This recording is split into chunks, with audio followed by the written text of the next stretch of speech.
प्रेम जी, आपसे शुरुआत करते हैं। आज ये जो बैकफुट पर जाना है सरकार का, इसको किस तरह से लिया जाए? क्या गठबंधन की राजनीति अब मोदी सरकार पर असर दिखाने लगी है? मोदी सरकार को समझ में आने लगा है कि वो जो दादागिरी पिछले 10 साल दिखाई थी, अब वो नहीं चलेगी। अब उन्हें अपने समर्थक दलों का ख्याल रखना पड़ेगा। जी, शुक्रिया मुकेश सर। देखिए, ऐसा पूरे 10 साल से ज़्यादा के समय में ये पहली बार ऐसा हुआ है कि मोदी सरकार को उन्हें हार जैसी फीलिंग हुई है। अब टेक्निकली तो हार नहीं है ये, लेकिन हार जैसी फीलिंग उनको हुई है।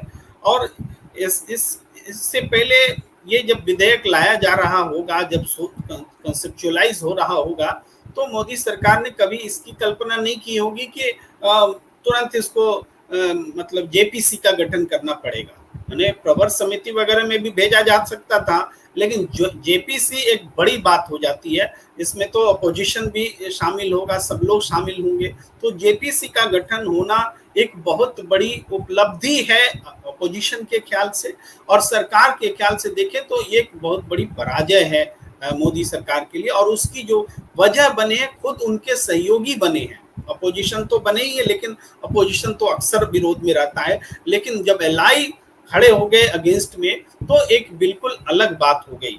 और चूंकि आने वाले समय में 2-3 राज्यों के चुनाव होने हैं, तो भारतीय जनता पार्टी को इस बिल के माध्यम से एक विमर्श भी छेड़ना था, और वो हिंदू मुस्लिम का विमर्श छेड़ना था कि मुसलमानों को तुष्टीकरण किया जाता है कि वक्फ बोर्ड जहां हाथ रख दे वो उसकी जमीन हो जाती है, वक्फ बोर्ड उसको सुप्रीम कोर्ट भी नहीं सुन सकता है। हालांकि ये सारी बातें सरासर झूठ है, गलत है। यही अदालत तो सुन रही है ना। अभी मध्य प्रदेश की अदालत में जो टिप्पणी आई, हालांकि वो टिप्पणी भी अपने आप में गजब की है, लेकिन टिप्पणी आई इसका मतलब है कि अदालत सुन रही है। ये कहना गलत है कि अदालत सुन नहीं सकती। तो अदालत, हालांकि मध्य प्रदेश के अदालत की चर्चा हुई थी, एक लाइन बोलना जरूरी है। उन्होंने भी उदाहरण दिया कि लाल किला पर को भी कह देंगे तो क्या वक्त की हो जाएगी, और फिर कहा कि ये हम बात समझाने के लिए बोल रहे हैं। उसकी फिर लीपापोती भी जज साहब ने की। तो लेकिन लाल किला को कैसे हाथ रख दे सकता है वक्त? भाई इसका भी नियम है, राष्ट्रीय संग्रहालय और दूसरी चीजें, उस पर वक्त नहीं रख सकता है।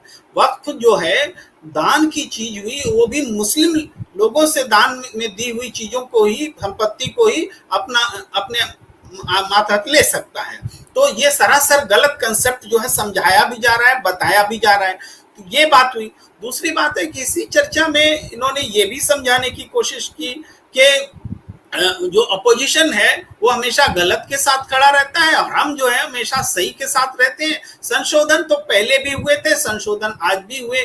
तब जब संशोधन हुए तो विरोध नहीं हो रहा था, आज जब संशोधन कर रहे हैं तो विरोध हो रहा है। ये तो मोदी विरोध है, हम जो भी अच्छा काम करेंगे वो उसका ये लोग विरोध करेंगे। ये बात उन्होंने समझाने की कोशिश की, जबकि ये बात बहस में भी समझ में आई, और सबको क्लियर होना चाहिए कि पहले जो संशोधन लाए जाते रहे वो वक्फ बोर्ड को मजबूत करने के लिए संशोधन लाए जाते रहे, कि जिस मकसद से वक्फ बोर्ड बना कि गरीब मुसलमानों को मदद भी मिले, और जो मुसलमानों की प्रॉपर्टी है उसकी एक सुरक्षा हो सके, दान में दी गई प्रॉपर्टी, उस मकसद को मजबूत करने के लिए बना।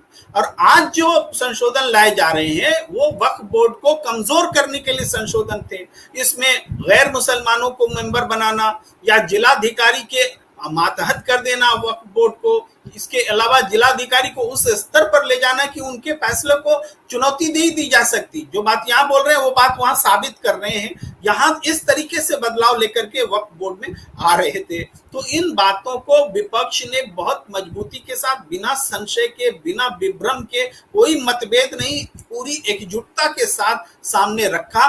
और हमें लगता है कि इससे जो दबाव में आई सरकार, दबाव में आई, और खासकर से सबसे ज्यादा दबाव में आई कि अगर हम जाते हैं इसको पास कराने के लिए और कहीं ऐसी भद पिट गई, क्योंकि आज तक संसदीय दल का नेता भी नहीं वो चुने गए हैं, तो फिर अंदरूनी लड़ाई भी कहीं सामने आ गई। क्योंकि हम देख रहे हैं कि योगी जी कोई मौका नहीं छोड़ते हैं दिखाने का, या विनेश फोगाट वाले मामले में भी हमने देखा तो कि जब मोदी जी चुप थे तो योगी जी बोल रहे थे, ये हमने देखा।